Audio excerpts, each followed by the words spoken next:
I was 44 years old, and I do have a family history of heart disease. At that time, my mother and my grandmother had both passed away from heart disease. Other than that, that was my only risk factor for heart disease. I'd never been diagnosed with any heart problems in my life.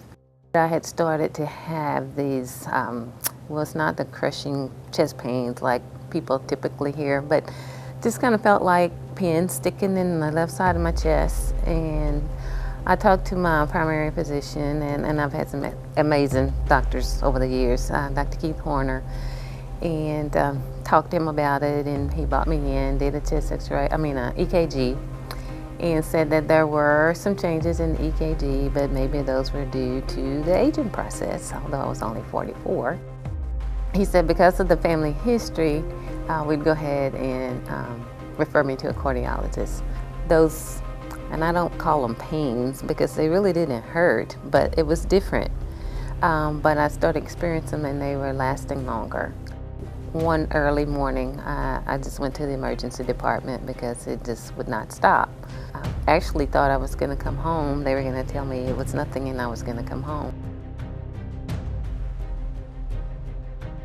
During the actual procedure, one of my arteries ruptured, and so we had to do emergency bypass surgery. So I wound up with double bypass surgery.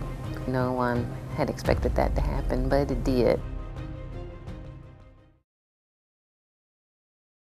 So I've been a part of Go Red for a number of years. I started out doing the portraits that were taken and shown throughout the community.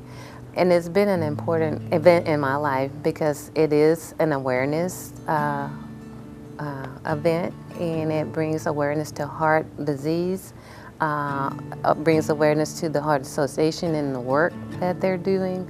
So I would say to women and families and people that, be aware of what's going on in your community, especially as it relates to heart disease, but also to take care of yourselves, to speak up and to speak out.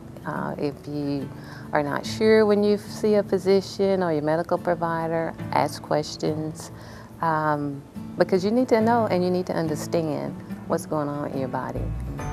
It's my job as a person, as an individual, and I believe as a nurse, to go out and share my story.